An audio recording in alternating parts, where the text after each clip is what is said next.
Introduction. Bienvenue dans cette leçon de physique consacrée aux lois de Newton. Ces trois lois fondamentales sont à la base de toute la mécanique classique. Elles nous permettent de comprendre pourquoi les objets bougent, accélèrent ou restent immobiles. Aujourd'hui, nous allons les explorer ensemble, étape par étape. Première loi, principe d'inertie. La première loi de Newton, appelée principe d'inertie, nous dit ceci. Si la somme de toutes les forces appliquées à un objet est nulle, alors cet objet reste soit en repos, soit en mouvement rectiligne uniforme. En d'autres termes, un objet ne change pas d'état de mouvement tout seul. Il faut une force extérieure pour le mettre en mouvement ou pour l'arrêter. Prenons un exemple simple, un livre posé sur une table. Il reste immobile car le poids et la réaction de la table s'annulent. Résultat, la somme des forces est zéro. Deuxième loi, relation fondamentale. La deuxième loi de Newton est la plus utilisée en physique. Elle établit une relation directe entre la force, la masse et l'accélération.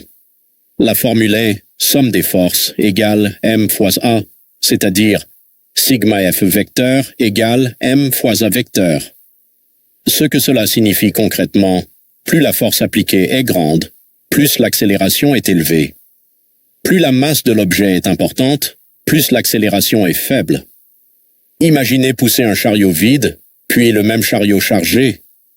Pour la même force, le chariot chargé accélère beaucoup moins vite. C'est exactement ce que prédit cette loi.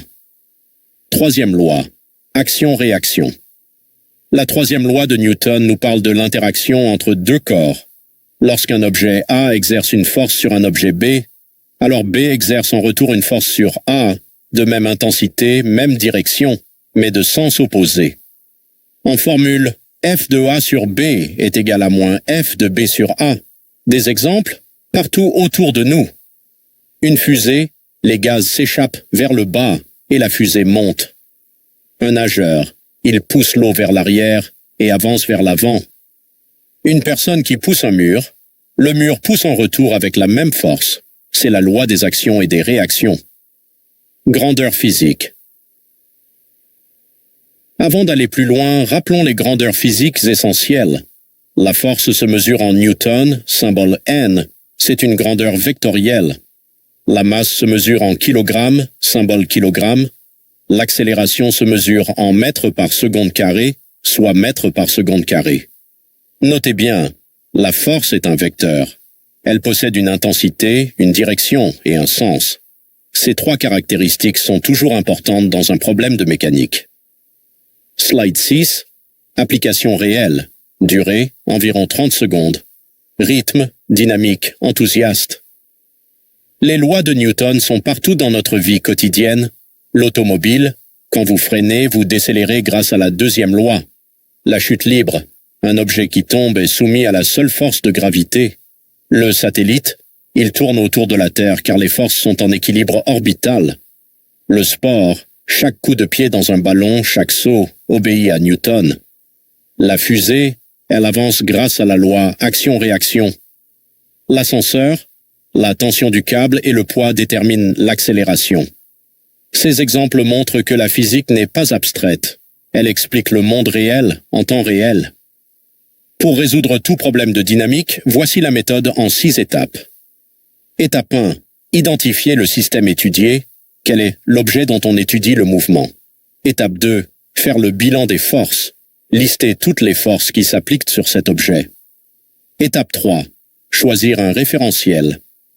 En général, on prend le référentiel terrestre. Étape 4. Appliquer la deuxième loi de Newton, sigma F égale m fois a. Étape 5. Projeter les vecteurs sur les axes X et Y. Étape 6. Résoudre le système d'équations obtenues. En respectant ces 6 étapes, vous pourrez résoudre n'importe quel exercice de mécanique. Conclusion. Voilà, vous avez maintenant une vue d'ensemble complète des 3 lois de Newton. La première loi, l'inertie. La deuxième loi, force égale masse fois accélération. La troisième loi, action et réaction. Ces 3 lois, formulées par Isaac Newton en 1687, restent aujourd'hui au cœur de toute la physique mécanique. Entraînez-vous à les appliquer sur des exercices et la mécanique n'aura plus de secret pour vous. Bonne continuation.